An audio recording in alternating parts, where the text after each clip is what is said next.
Fora da Caixa. A análise dos factos que marcam a atualidade. Às quintas-feiras, o nosso convidado, analista residente, é o José Luís Mascarenhas, economista. Obrigado por estar connosco uma vez mais no Fora da Caixa. Apesar dessa gripe, fez este esforço para se juntar a nós na análise e no comentário dos assuntos que marcam a atualidade informativa. Há aqui vários assuntos que estão a marcar a atualidade no país. Esta semana temos os trabalhos do Parlamento, falou-se na questão da descentralização do poder local, houve também uma interpelação sobre o Sistema Nacional de Saúde. Poderemos também falar dos debates que a Rádio de Cabo Verde está a promover, ou vai promover a partir de amanhã, com os candidatos, olhando já em jeito de expectativas. Ainda os dados do mercado de trabalho, que ontem, durante largos minutos, serviram de algum debate e troca de argumentos entre as bancadas parlamentares. Zé Luís Mascarenhas, bom dia, obrigado pela disponibilidade. Nós tivemos esta semana o primeiro voo low cost da companhia EasyJet, a recepção desse voo que trouxe a Cabo Verde de Lisboa para o SAL 189 passageiros. Dizia, esse momento, a realização desse voo foi considerada pelo Ministro dos Transportes e Turismo, Carlos Santos, como um mar de oportunidades para diversificar e dar um impulso naquilo que ele chamou de tipologia do turismo e dos negócios. O Governo há muito tempo que vinha falando na questão dos voos low cost, que também é mais uma peça deste puzzle das políticas para os transportes aéreos em Cabo Verde. O que é que vai mudar já agora o seu ponto de vista com a realização desses voos low cost de Portugal para Cabo Verde? Bom dia, Carlos Santos, bom dia, Marzinho, e bom dia, telespectadores, ouvintes, rádio ouvintes, portanto, em casa, na diáspora e em Cabo Verde. Olha, para mim, portanto, corresponde a um facto novo, mas há muito esperado na realidade cabo-verdiana. E, portanto, corresponde a uma conquista importante de Cabo Verde e dos cabo-verdianos. Porque Cabo Verde, sendo um pequeno estado insular, arquipelágico, isolado de tudo e de todos, tem um principal problema que constitui o isolamento dos principais centros de decisão. Então a mobilidade constitui um elemento fundamental para que Cabo Verde possa estar mais perto desse mundo, portanto, global, mas também dos centros de decisão. E a mobilidade ou acessibilidade constitui também um dos pilares fundamentais do nosso principal setor de atividade, que é o turismo. Porque o turismo, de facto, exige que o consumidor saia do seu local de residência para ir ter com o produto. Nesse caso, para ir ter com o destino que pretende consumir. E nesse caso, o acesso a Cabo Verde é fundamental.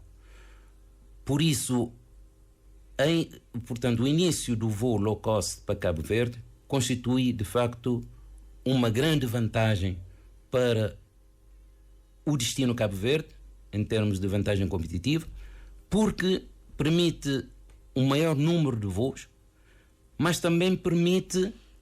A um preço acessível, a um custo acessível dos bilhetes. Estamos a falar de voos desde Lisboa, a partir de Lisboa ou do Porto, 83,99 €, portanto é um preço de facto bastante em conta. Bastante em conta. Isto constitui de facto um fator fundamental, porque não é só o acesso a Cabo Verde, mas acesso a Cabo Verde em condições competitivas. E estamos a ver que com o início dos voos de EasyJet, Cabo Verde poderá, de facto, ter mais voos ter voos mais competitivos e permitir, de fato, um maior número de visitantes a Cabo Verde. Está-se a prever na ordem de 120 mil novos visitantes a Cabo Verde através do EasyJet. O grande problema que se põe a Cabo Verde não é tanto o acesso a Cabo Verde, mas o acesso interilhas, o acesso interno, portanto, das diferentes ilhas aos principais centros de negócio, aos principais centros de atividade, nomeadamente, nós sabemos que as atividades estão basicamente concentradas na cidade da Praia, em São Vicente, Sal, Boa Vista, que constitui o grosso das atividades económicas de Cabo Verde. Então, o acesso a esses centros a nível interno constitui um fator fundamental. O EasyJet permite, de fato, esse acesso a Cabo Verde, mas temos que continuar a trabalhar. Não sei se ouviu declarações do Ministro dos Transportes e Turismo, Carlos Santos, que disse esperar que esses voos da EasyJet não se fiquem apenas pela Ilha do Sal e que possa haver ligações com outras ilhas, obviamente com aeroportos internacionais. Nós esperamos fortemente que isso venha a acontecer. Portanto, que EasyJet permita, de fato, o acesso não só à Ilha do Sal, mas também à Ilha de Santiago, que tem 56% da população do país, que tem acesso a São Vicente, a Boa Vista e outros aeroportos internacionais. Porque, senão, podemos estar a correr o risco de fomentar aquilo que se quer combater, que é a concentração do turismo nas ilhas de Sal e Boa Vista. Portanto, o grande problema do turismo cabo-verdiano tem a ver com concentração. Praticamente com um monodestino ou duodestino Sal e Boa Vista e um monoproduto e uma série de outros problemas que possam derivar dessa concentração excessiva nas ilhas de Sal e Boa Vista, que tem apenas 10% da população. Então nós precisamos, de fato, de levar o turismo às outras ilhas. O fato de EasyJet se destinar à Ilha do Sal é um fator que devemos, de fato, comemorar, mas devemos também trabalhar com alguma preocupação, porque poderá perigar essa estratégia global do governo, mas de todos, de desconcentrar o turismo das ilhas de Sal e Boa Vista. Mas 120 mil turistas na Ilha do Sal, podemos fomentar, portanto, essa concentração. Porque nós, reparamos que em 2019, Sal e Boa Vista tinha 90% do turismo que é destinado a Cabo Verde. Em 2023, com todas as políticas do governo e de todos os stakeholders para desconcentrar o turismo de Sal e Boa Vista, a situação agravou-se. Passou para 93%. A Ilha Santiago, por exemplo, que já tinha quase 5% do turismo, passou para 3% outra vez. Então nós temos que ter essa preocupação, que de fato o EasyJet tem que constituir um fator de competitividade do destino Cabo Verde no seu todo e permitir que, de facto, aquilo que eu venho portanto, defendido sempre, que é fazer com que o turismo vá ter com a população. Nós não precisamos que a população continue a sair do seu habitat natural para ir ter com o turismo. Aliás, esta nova marca do turismo em Cabo Verde é 10 ilhas, 10 destinos, no sentido de se aproveitar, digamos, as potencialidades de cada uma dessas ilhas. Aproveito já agora para perguntar-lhe qual é que é o destino desse tão falado hub aéreo na ilha do Sal, se este projeto ainda se mantém de pé ou não.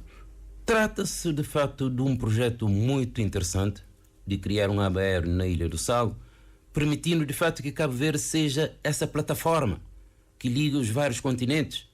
E a Ilha do Sal tem condições para permitir esse acolhimento desse projeto estratégico do governo.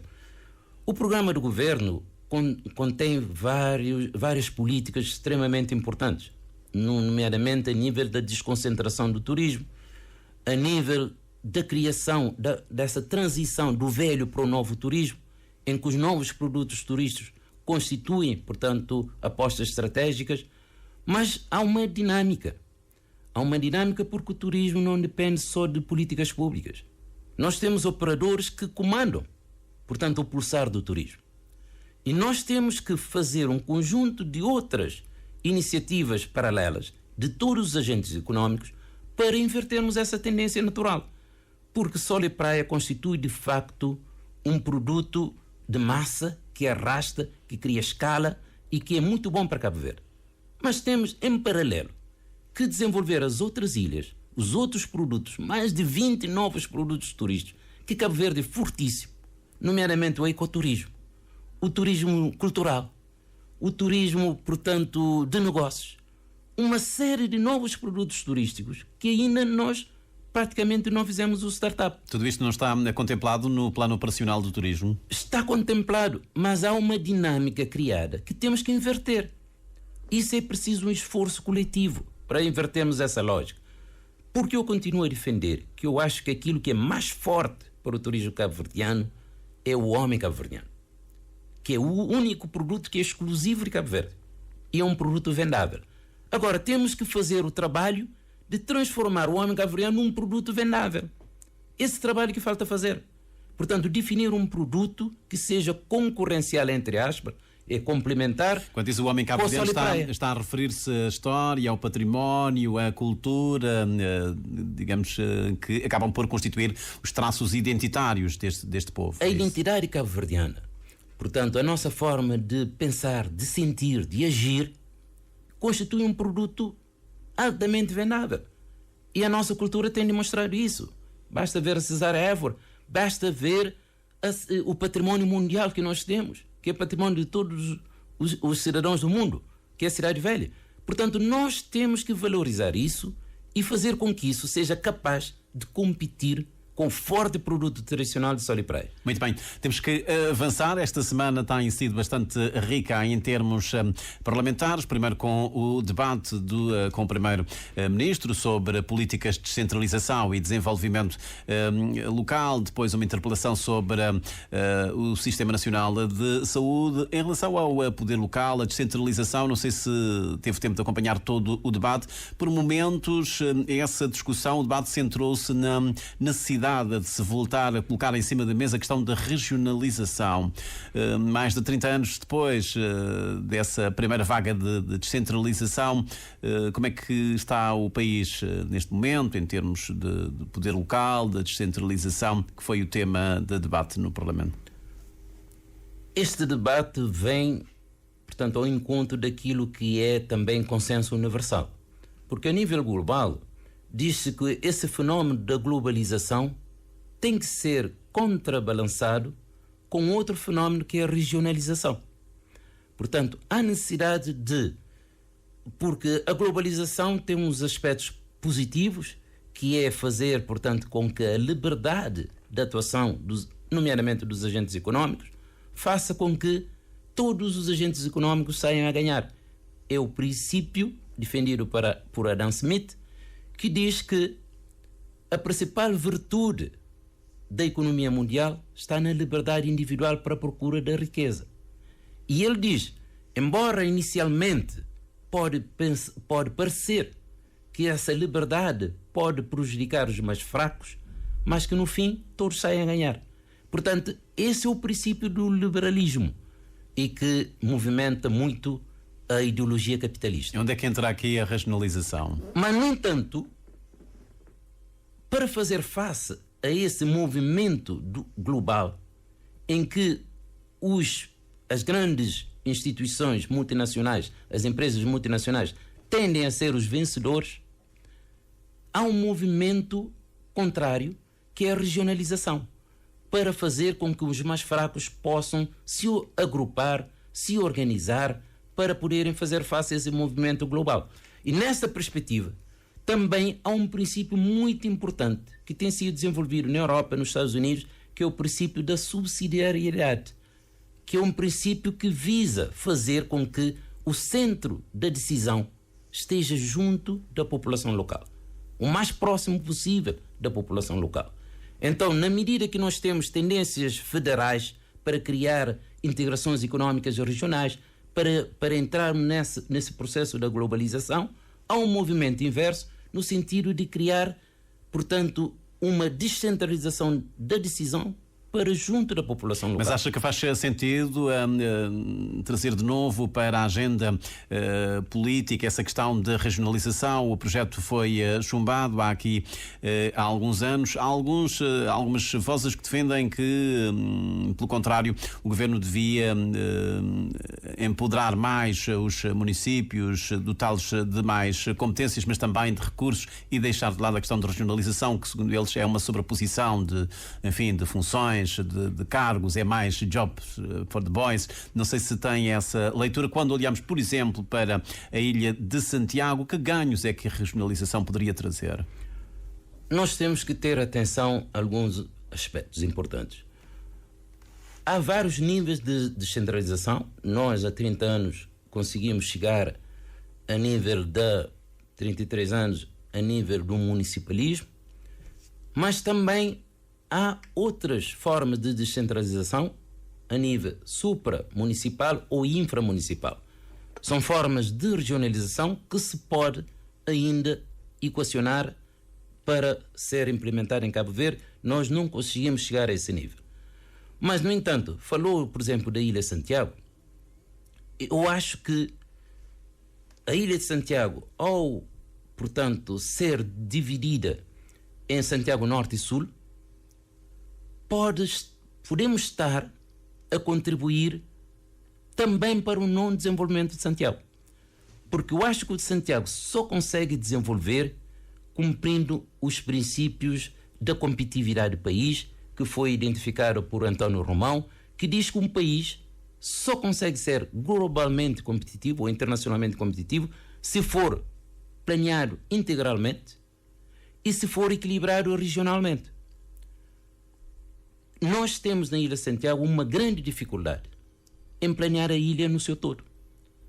Principalmente quando há convivência de câmaras de sensibilidades políticas diferentes. Aliás, há uma dificuldade então em se criar uma região metropolitana com praia, Cidade Velha, São Domingos. Fala-se disso há muito tempo, não é? Há uma grande dificuldade, de facto, de nós criarmos um pensamento único na Ilha de Santiago. Isso dificulta bastante o desenvolvimento da ilha. Ao contrário daquilo que aconteceu em Santo Antão, ao contrário daquilo que está a acontecer em São Vicente, nós estamos a ver ilhas a ganhar vantagem competitiva e Santiago a marcar passo. Eu acho que o grande problema que tem a ver é a fragmentação da ilha. Então a regionalização não pode ser vista como uma via aberta para fragmentação. Nós podemos levar, portanto, decisão para junto da população, o princípio da subsidiariedade, mas não podemos nunca deixar de ter um pensamento único, uma visão única para a região que é a ilha. Porque Cabo Verde tem um grande problema, o fato de ser arquipélago. Já é fragmentado. Uma ilha é uma infra-região que não pode ser mais ainda fragmentada. Portanto, nós temos que valorizar um pensamento único. Portanto, a haver regionalização, defenderia uma região-ilha. Cada ilha seria uma região, é isso? Pode ser uma via, mas o mais importante que o conceito administrativo ou político da regionalização é preciso criar no cabo-verdiano a responsabilidade para ter um pensamento integral, para ser capaz de fazer um planeamento único. Porque eu defendo, por exemplo, para a Ilha de Santiago, que se devia fazer um planeamento regional e subdividir, que vá de encontro, de facto, ao Plano de Desenvolvimento e ao PEDES 2, ao Programa do Governo, e permitir que o planeamento municipal seja uma derivação deste planeamento global. Mas, em primeiro lugar, é preciso ter um planeamento da ilha e depois ver qual é o papel que cada município poderá desempenhar positivamente dentro desse planeamento regional. Se nós não formos capazes de ter um planeamento regional, podemos ter municípios andarem a várias velocidades e muitas vezes em sentidos contrários. São estas questões que Zé Luís gostaria de ver discutidas nos debates que vão começar agora? Eu gostaria de ver, de facto, em discussão grandes questões ou questões estratégicas, nomeadamente quais são os recursos estratégicos, né? Que especializações regionais devemos fomentar? Cada município, cada ilha, qual é a sua especialidade? Qual é a sua especialização presente e futura? Para que cada agente econômico possa, a priori, saber que investimento direcionar para cada ilha, porque a ilha está vocacionada para ser especializada em um determinado setor de atividade.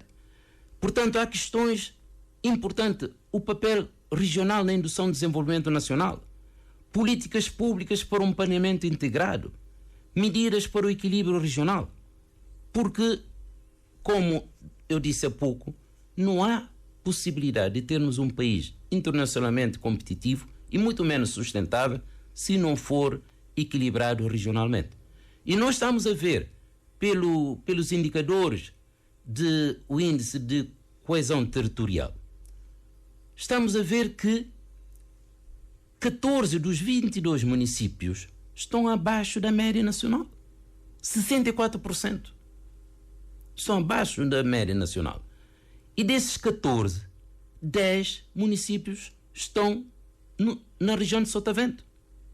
Portanto, que é muito importante nós começarmos a ter essa preocupação também com as grandes regiões, nomeadamente Barlavento, Sotavento, sem nenhuma conotação de bairismo que o cabo-verdiano tem tendência sempre a levar para o Sampaio e o Badio. E, portanto, nós temos que ultrapassar essa questão, porque Cabo Verde é um país demasiado pequeno para termos essas divisões, e procurar planear o desenvolvimento do país, fazendo com que o desenvolvimento vá ter com a população. Onde tiver população tem que ter desenvolvimento. Eu levanto muito essa questão, por exemplo, da região de Santiago. E com 56% da população do país, nós não podemos ter 59% de pobres. Portanto, e confunde-se muito Santiago com a cidade da Praia. É claro que a cidade da Praia tem uma grande concentração de atividade, de instituições, de agentes económicos. É a capital do país? É a capital do país, e confunde-se muito a ilha de Santiago com a cidade da Praia. E Praia, se calhar, está a impedir Santiago de andar. Porque, além da cidade da Praia, a ilha de Santiago tem mais 8 municípios. E municípios que são os mais pobres de Cabo Verde. Então, quando se pensa estruturalmente Santiago, há a tendência a dizer é tudo na praia, é tudo em Santiago, mas não é Santiago. Pode ser na praia. Isto é o grande problema da própria cidade da Praia. O facto de concentrar demasiado as atividades faz com que haja uma tendência para migração. Portanto, a própria praia devia ter o seu estatuto especial, não é? Eu acredito que sim, está na Constituição, e defendo que sim. Portanto, é um estatuto que está na Constituição que nós devemos respeitar e que vai trazer um benefício enorme para Cabo Verde. Então, nessa perspectiva, eu penso que a questão da regionalização, da municipalização, deve ser repensada, de modo com que esse princípio que eu tenho dito muitas vezes pode não ser bem compreendido, que é levar o desenvolvimento para junto da população. Então, os critérios como a população, o território, devem ser critérios de decisão. E eu defendo que devemos promover uma diva para regiões que estão abaixo da média nacional, nomeadamente em termos de intensidade turística que leva em conta a população e em termos da densidade turística que leva em conta o território. Sim, senhor. Não temos mais tempo. É um tema aliciante ao qual voltaremos, se calhar, numa próxima edição do Fora da Caixa. Zé Luís, obrigado então por ter vindo, apesar dessa gripe, e reconhecemos o esforço que fez para estar connosco, para nos ajudar a ler de forma crítica os temas e assuntos que marcam a atualidade no país. Terminamos este Fora da Caixa, lembrando que faleceu hoje o poeta Osvaldo Osório, faleceu na sua residência no bairro de Terra Branca. É um assunto que, naturalmente, a RCV vai retomar com mais detalhes nos próximos serviços informativos.